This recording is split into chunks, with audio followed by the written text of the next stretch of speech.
Primera de Pedro, capítulo 1, voy a leer del verso 3 al verso 6, verso 7 yo creo.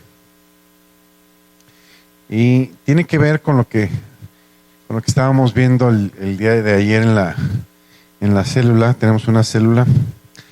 Dice: bendito el Dios y Padre de nuestro Señor Jesucristo, que según su grande misericordia nos hizo renacer para una esperanza viva. ¿Qué significa que nos hizo renacer?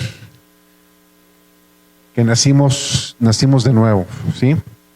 En Cristo Jesús. Dice: por la resurrección de Jesucristo de los muertos, para una herencia incorruptible, una herencia que no se corrompe, que no se contamina y que no se marchita, inmarcesible. Dice: reservada en los cielos para nosotros, que somos guardados por el poder de Dios mediante la fe. Fíjate qué interesante, somos guardados por el poder de Dios. El poder de Dios es un poder infinito. Y con ese poder somos guardados mediante la fe. O sea, si hay fe, está siendo guardado de enfermedades, de pobrezas, tristezas, etcétera, etcétera. Dice: para alcanzar la salvación que está preparada para ser manifiesta en tiempos postreros. Y donde quiero que pongamos un especial énfasis es en el verso 6. En lo cual ustedes o nosotros nos alegramos, aunque ahora, por un poco de tiempo, si es necesario, tengan que ser afligidos en diversas pruebas. ¿Qué significa la palabra si es necesario? ¿Mande? Que si estamos pasando por algo, es porque lo necesitamos. Todo lo que vivimos, bueno y malo, va forjando nuestro carácter. Pablo decía: no ceso de orar por ustedes hasta que Cristo sea formado. Entonces la formación trae un proceso, y en el proceso de formación influye todas tus vivencias, todo lo que vives, bueno y malo. Entonces por eso dice que sean, si es necesario, tengan que ser afligidos en diversas pruebas. Si es necesario. O sea, Dios no te va a hacer pasar por una prueba que no necesitas. Dios mío, ¿por qué estoy pasando esto? Porque lo necesitas.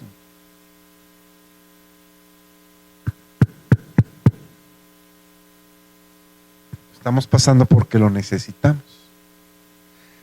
¿Sí?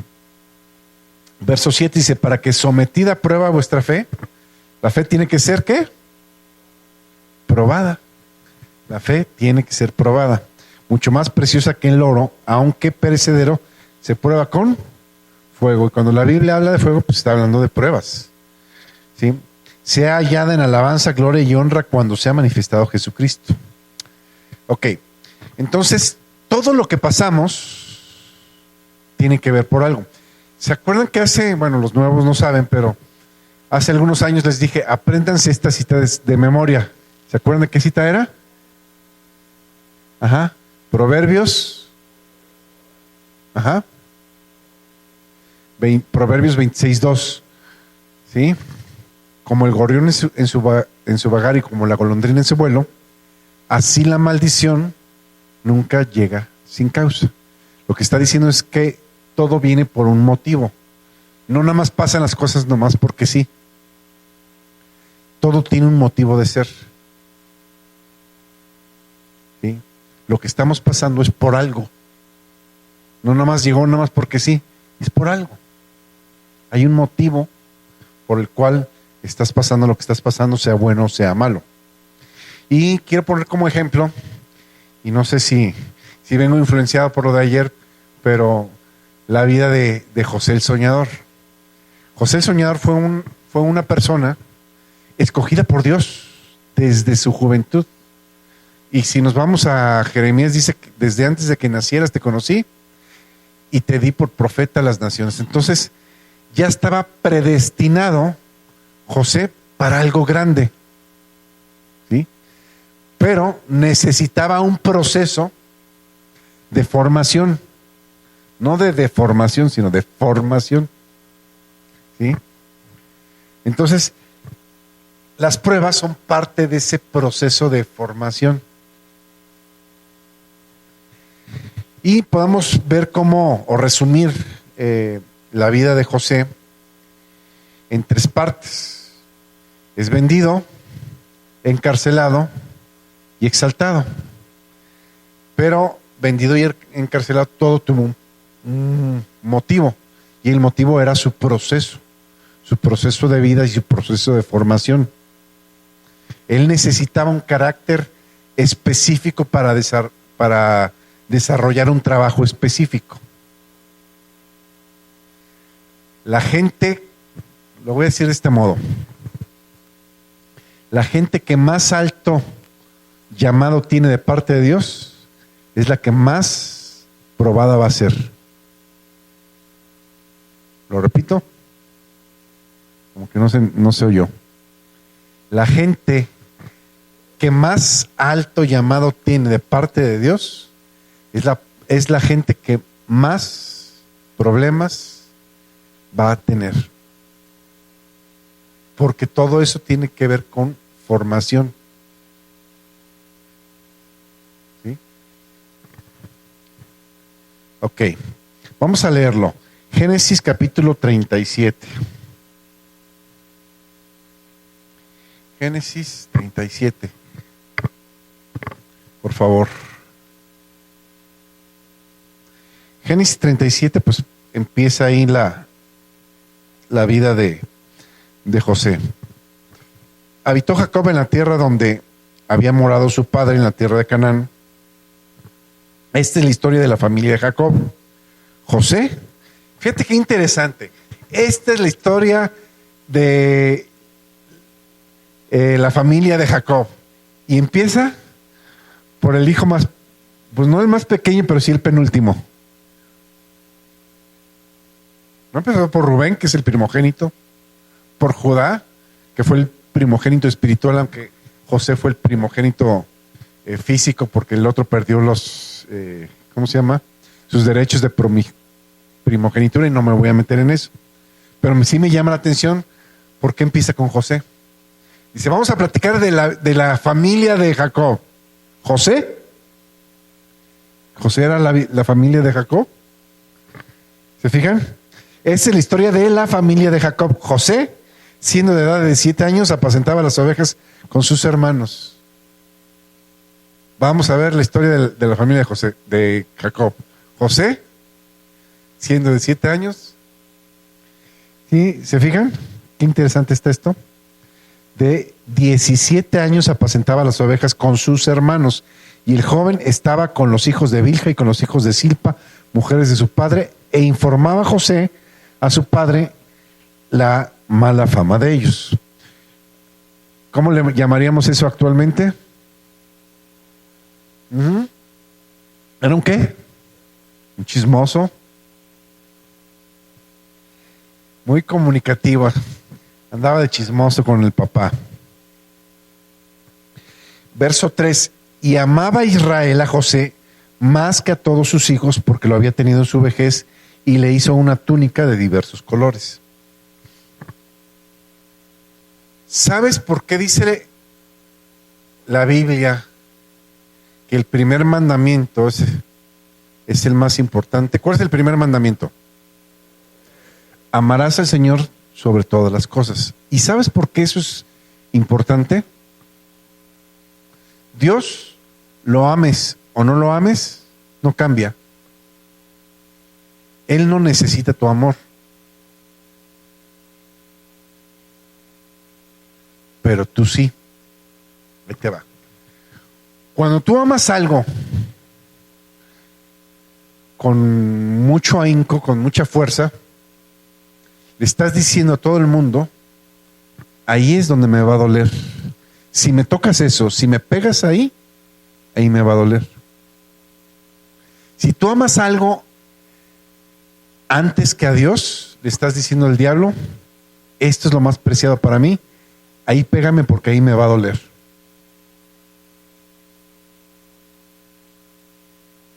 Y créeme, ahí va a llegar. De hecho, el abuelo, Abraham, lo vivió. Dijo, a ver, ya tienes a tu hijo, al que amas, ven y entrégamelo en sacrificio. en el monte Moria. Amarás al Señor sobre todas tus cosas. Cuando Dios está por encima de todo, ¿quién toca a Dios? Pero si tu hijo, tu esposo o algo está antes que Dios, es fácil de alcanzar por el enemigo. ¿Sí? Y Dios es difícil de alcanzar en ese sentido. Ok, me quedé. Dice, y viendo sus hermanos que su padre lo amaba más que a todos sus hermanos, lo aborrecían y no podían hablarle pacíficamente. O sea que se lo traían de ojeriza, ¿no? ¿Por qué? Porque era el chiquis, el consentido, ¿no? Y siempre, fíjate lo que... Esto es interesante para también una enseñanza para nosotros como padres. Si hay predilección por alguno de los hijos, estás lastimando a los otros, al otro o a los otros.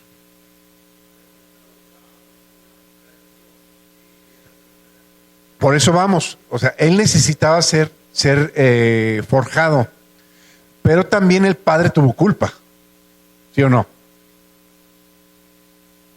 sea, José no nació siendo el predilecto. ¿Sí me explicó?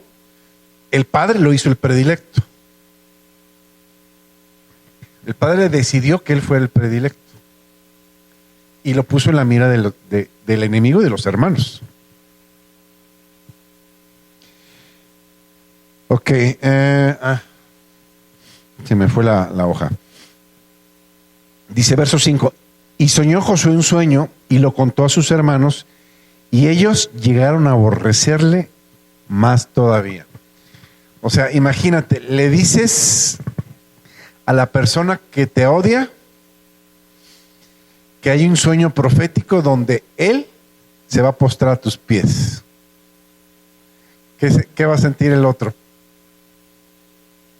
Bien chido, ¿no? Y les dijo, escuchen mi sueño, está padrísimo, ¿no?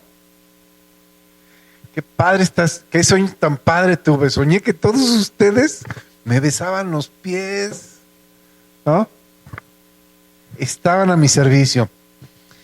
Y les voy a platicar mi sueño. Y yo creo que los hermanos, encantados de oír tu sueño, ¿no? He aquí que atábamos manojos en medio del campo, y he aquí que mi manojo se levantaba y estaba derecho, y que sus manojos estaban alrededor y se inclinaban hacia el mío. Y le respondieron sus hermanos, ¿reinarás tú sobre nosotros? ¿O soñarás o señorearás sobre nosotros? Y le aborrecieron aún más a causa de sus sueños. Ahora, si yo le digo a una persona ahorita, soñé esto, la verdad, la gente no le va a dar importancia. Pero en aquella época le daban mucha importancia a los sueños. Ahorita les platiqué de un sueño que tuve y que se convirtió en realidad, porque venía de parte de Dios. Yo le doy importancia a los sueños. No todo el mundo le da importancia a los sueños. Y en esa época, entonces los hermanos, cuando están oyendo el sueño, pues más coraje les dio, porque no nada más se les estaba contando una historia. Estaba dando una visión. Una visión agradable para el hermano, pero desagradable para todos los demás.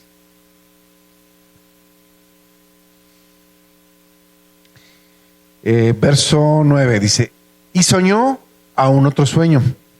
Dios siempre ratifica y confirma las palabras y las visiones que nos da a nosotros.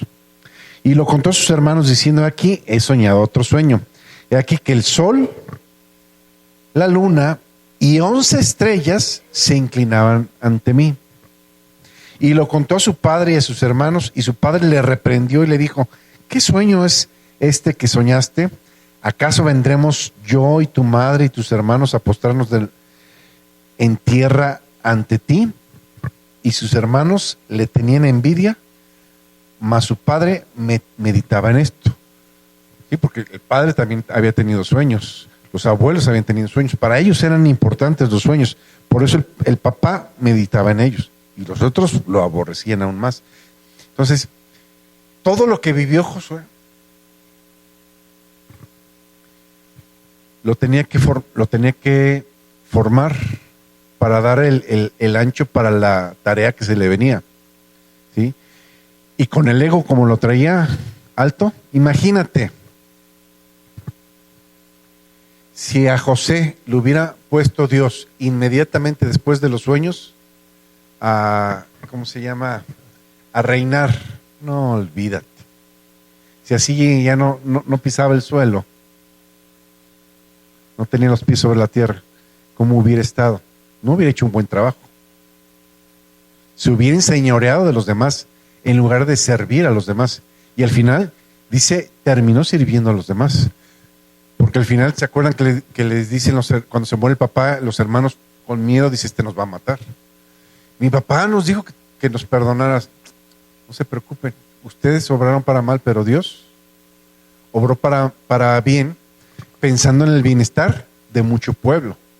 Entonces, ya había un espíritu de servicio en su vida. Al principio no. 17 años tenía. Sí, 13 años en forjar su carácter. José fue llamado a edad temprana y no tuvo la madurez de guardarlo en su corazón. Lo contó a quien no debía y no supo cómo darlo a conocer. Que esa es otra cosa. ¿Sí? Vamos a Lucas, capítulo 2, Lucas 2, 17 al 20. Lucas 2, Mateo, Marcos, Lucas. Ahora, déjame decirte una cosa. ¿Cuántos de ustedes han tenido sueños que sienten que son de parte de Dios? ¿Se los has contado a medio mundo? Ahora, ¿por qué se los contó José a sus hermanos? ¿Mandé? Los quería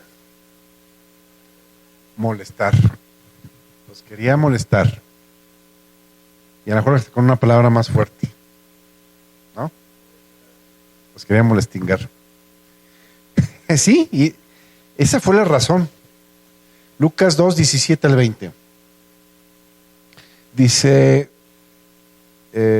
Lucas 2, voy a leer el verso 16. Vinieron pues apresuradamente, hallaron a María y a José y al niño acostado en el pesebre, y al verlo dieron a conocer lo que se les había dicho acerca del niño, y todos los que oyeron se maravillaron de lo que los pastores les decían, pero María guardaba todas estas cosas, meditándolas en su corazón. Guardaba todo meditándolas en su corazón. ¿Tú crees que no tenía ganas de gritarlo ahí a medio mundo? O sea, hemos hablado, ¿no? Sí es importante declarar la visión. Una cosa es declarar la visión y otra cosa es contársela a quien no debes de contársela. Porque hay una diferencia ahí. La declaras para establecer, pero el estarla contando es para presumir. Y Dios nunca nos da nada para presumir. Lo voy a repetir. Dios nunca te da nada para presumir. Si te da un buen carro, no es para presumir. ¿Sí? No es para presumir. Todo tiene un propósito. Es un Dios de propósito. A lo mejor con la bendición que Dios te dio, lo que Dios quiere es que otra gente se acerque para que ellos recibir lo que tú recibiste. Yo quiero lo que Él tiene, pero no por presunción, sino para que la gente venga a Cristo. Todo tiene un motivo. Verso 51, Lucas 2, 51.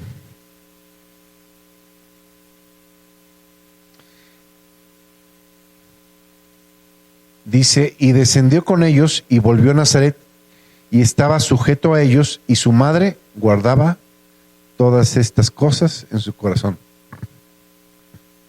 María sabía quién era Jesús. María sabía que era el Hijo de Dios y no lo anduvo contando. De hecho, yo no veo en la Biblia que se lo haya dicho a nadie. No se lo dijo. Ella cuando la saludó y brincó, ella lo intuyó, dijo, bendita tú entre todas las mujeres, pero ella no lo dijo. Cuando Jesús sanaba a alguien, ¿qué hacía? No lo cuentes. Mandé, porque había un motivo. Ahorita sí debemos dar testimonio, pero en aquel entonces había un motivo por el cual no quería Jesús que lo contaran. Entonces es importante. Dice en el verso 3, y amaba Israel a José más que a todos sus hijos porque le había tenido en su vejez y le hizo una ropa de diversos colores. O sea, era una manera de restregarles en la cara a los demás la predilección de José.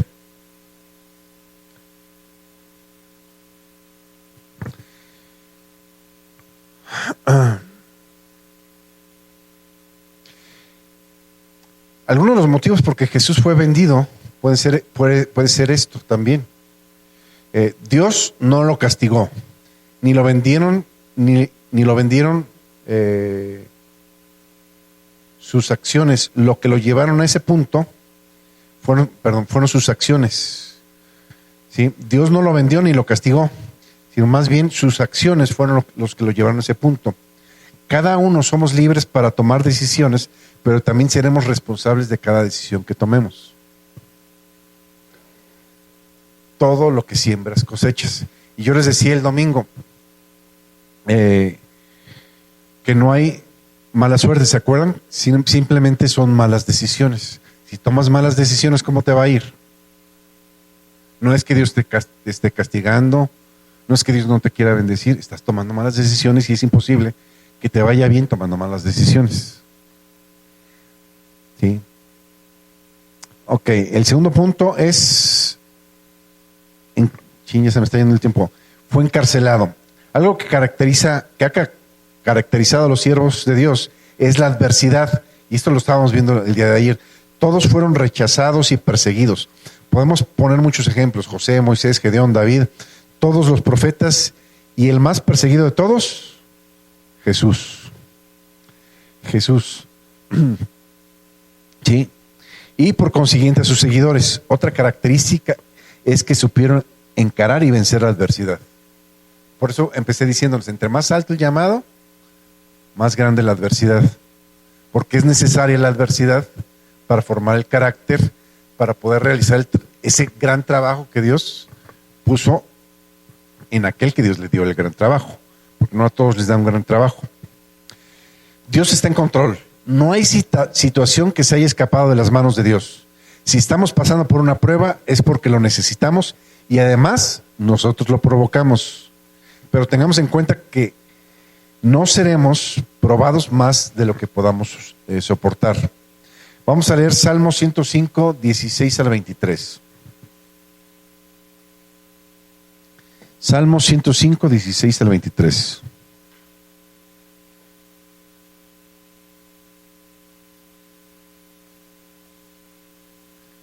Salmos 105, del 16 al 23, dice el Señor, no toquen, es el verso 15, verso 16, trajo hambre sobre la tierra y quebrantó todo sustento de pan, envió un varón delante de ellos a José, que fue vendido por siervo, afligieron sus pies con grillos y en la cárcel fue puesta su persona, hasta la hora que se cumplió su palabra y el dicho del Señor le probó. Envió al rey y le soltó, el Señor de los pueblos, y le dejó libre. Lo puso por señor de su casa y por gobernador de todas sus posesiones, para que reprimiera a sus grandes como él quisiese y a sus ancianos enseñara sabiduría. Fíjate lo que está diciendo. Dice, envió un varón delante de ellos. ¿Quién lo envió? Dios. ¿Cómo lo envió? ¿Quién lo envió? Dios. ¿Cómo lo envió? Vendido. ¿Vendido? Aquí está. Sí, lo vendieron hasta que el dicho de su boca, hasta que Dios dijo, es el momento adecuado. Ya aprendió lo que tenía que haber aprendido, ya sabe lo que tiene que saber, y ya tiene el carácter que necesita tener para el puesto que le voy a dar. ¿Sí? Dios siempre tiene un plan. Génesis 50:20 dice, ustedes pensaron mal sobre mí, mas Dios lo encaminó para bien, para hacer lo que hoy vemos, para mantener en vida a mucho pueblo. A los que amamos a Dios, todas las cosas nos ayudan para bien. A los que somos llamados conforme a su propósito. ¿Sí? Dios, al final, Dios lo exaltó. Tenemos que ser probados. Tenemos el ejemplo de los dos cimientos en Mateo 7:24. También tenemos Isaías 54:17, donde dice que Él ha creado el destruidor para destruir, que va a destruir todo lo que no es de fe. En tu vida.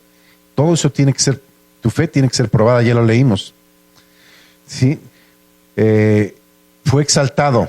Lo que podemos resaltar aquí es que a pesar de las pruebas que pasó, jamás rompió relaciones con Dios.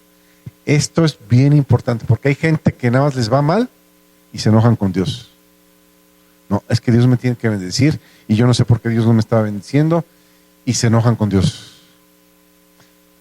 No han entendido que están pasando por algo es porque lo necesitan. Y eso no tiene que ser motivo para romper relaciones con Dios. Y yo conozco infinidad de casos, que han pasado por esto, que les va mal y se alejan de Dios. ¿Mandé? El 19:3, ¿qué dice? Ah, sí. La insensatez del hombre tuerce su camino y luego contra el Señor se irrita su corazón. Entonces jamás rompió relaciones con Dios, y esto lo ayudó a guardar su corazón de resentimientos, amarguras y enojos, pudiendo perdonar y, como dice la palabra, entresacar lo precioso de lo vil. Dice la Biblia, si entresacar lo precioso de lo vil, serás como mi boca. Jeremías 15:19, entonces el Señor me respondió, si regresas a mí, volveré a recibirte y podrás servirme. Fíjate qué interesante. Si regresas a mí, te voy a volver a recibir. Eso es para los que se han apartado de Dios. Si evitas el hablar por hablar y dices solo cosas que valgan la pena, tú serás quien hable de mi parte. Son ellos quien deben devolverse a ti y tú no, y no tú quien debe devolverse a ellos. En otra versión dice, conviértanse ellos a ti y no tú a ellos. Algo que vemos en José fue una fiel mayordomía. Y también dice la Biblia que el que en lo poco es fiel, en lo mucho lo pondrá. ¿Tú crees que en la cárcel no es un lugar para deprimirse? Sin embargo, cuando José llegó a la cárcel, se convirtió en segundo del carcelero. O sea, fue diligente en todo, siempre. Dios lo promocionó. Y eso lo podemos ver, si quieren ya lo leen después, Génesis 41, versos 42 al 43, cuando es exaltado. Termino con esto, Gálatas 6, del 7 al 10, porque se me fue el tiempo. Traigo la versión Dios habla hoy. Gálatas 6, 7 al 10. Dice, no se engañen a ustedes. Gálatas 6, 7 al 10. No se engañen a a ustedes, ¿qué significa eso? A veces nosotros mismos nos estamos haciendo tontos, ¿no? No te engañes a ti mismo. Nadie puede burlarse de Dios. Lo que se siembra, se cosecha. El que siembra en los malos deseos, de sus malos deseos recogerá una cosecha de muerte.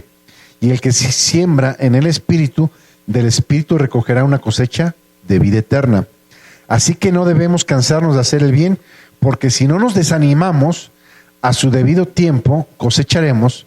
Por eso siempre que podamos, hagamos bien a todos y especialmente a nuestros hermanos en la fe.